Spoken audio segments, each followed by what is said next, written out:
साथियों, कहा जाता है कि अपना किरदार इतनी शिद्दत से निभाओ कि पर्दा गिरने के बाद भी तालियां बजती रहे। साथियों, बहुत से करेक्टर अमर हो गए, आखिर क्यों? इन्होंने किरदार इतनी शिद्दत से निभाया कि हज़ारों साल हो गए महाभारत लिखे हुए, लगभग 3000 साल, लेकिन आज भी उनके किरदारों की चर्चा होती ही रहती है। किरदार में कोई ना कोई ऐसा खास बात होता है जिसके कारण हम उनका उदाहरण देने को विवश हो जाते हैं। आज जाइए पेपर में देखिए, अभी लगता है बड़े बड़े उद्योगपतियों के बच्चे निकाल देते हैं उनको घर से।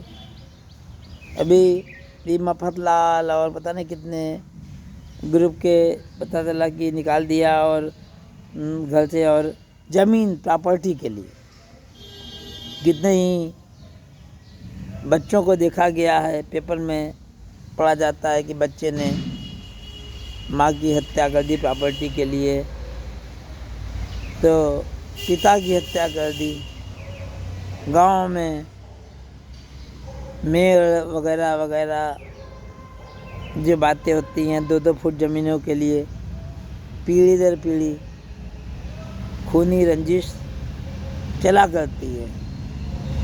अभी कोरोना आया था, कितने करोड़पति अरबपति लोग निकल गए, तो कोई पूछने वाला नहीं है। तब भी प्रॉपर्टी के लिए होता ही रहता है बवाल।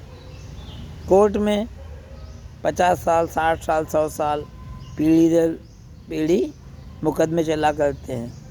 खैर, अब बात आते हैं महाभारत के एक करेक्टर के बारे में,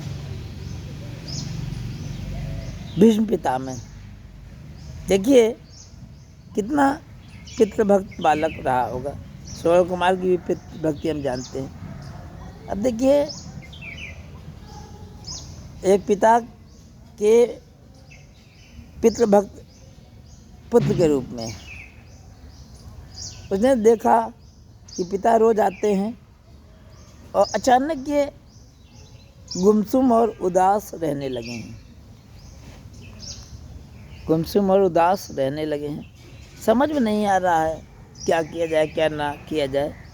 खैर, उसने सारथी और मंत्रियों से पूछा। पता चला कि बापूजी जो हैं वो निषाद राज की कन्या के यहाँ जाते हैं, तभी से जो है वो जो ऐसे रहने लगे हैं। इनको लव हो गया है उससे और मैरिज करना चाहते हैं। तब एक मैरिज तो होता नहीं थी, जिस पे दिल आ गया मैरिज हो गई। प्रॉपर्टी इतनी होती थी। अब सोचिए, उसने कहा चल के पता किया जाए। गए भैया निषाद जी के पास, कहने लगे ये समस्या है, मेरे पिता जो है आपकी पुत्री से शादी करना चाहते हैं। अच्छा, निषाद आदमी लंबा वाला था, लंबी सोच वाला। प्रॉपर्टी तो प्रॉपर्टी, आज भी बवाल होता है, तब भी वह बवाल होता था। सोच आज भी नहीं बदली। दुर्योधन ने भी कहा था कि सुई की नोक के बराबर भी मैं ज़मीन नहीं दूंगा। भीष्म पितामह, देवव्रत नाम था उस समय इसका बचपन में। अब समझ में नहीं आ रहा। उसने कहा कोई बात नहीं, आपके जो बेटी और मेरे पिता से जो पुत्र उत्पन्न होगा उसको मैं राजा बना दूंगा। अब वो देखिए निषाद राज को देखो, उसका भी दिमाग था राम जेठमलानी की तरह वकील वाला। उसने कहा इनसे, देवव्रत से, कि भाई ठीक है, आपकी बात तो मान लेते हैं, अगर आपकी पत्नी और बच्चे ना माने, अब ले जहाँ से चले थे फिर वहीं पहुँच गए। कई दिन सोचा, लेकिन क्या किया जाए। अब इतिहास कैसे बनता है? इतिहास सामान्य हालातों में नहीं बनता है, इतिहास के लिए विपरीत परिस्थितियाँ भी होती हैं। वो कहते हैं ना, हथौड़े की चोट शीशे को चकनाचूर कर देती है और लोहे को फौलाद बना देती है। तो बुद्धिमान आदमी ऐसा रास्ता निकालता है कि वो इतिहास बन जाता है और नाम लिया जाता है। खैर, उनको यही समझ में आया कि भाई मेरे बच्चे प्रॉब्लम पैदा करेंगे। अब बच्चे तो होंगे ही होंगे, बच्चे होने से कौन रोक लेगा। फिर सोचा क्या किया जाए। फिर सोचा बच्चे तभी नहीं होते हैं जब आदमी कुंवारा रहे जीवन में। अब देखिए आप पितृभक्ति फिर वहीं से आ गई। उन्होंने कह दिया कि मैं शादी ही नहीं करूँगा। तो ना रहेगा बांस ना बजेगी बांसुरी।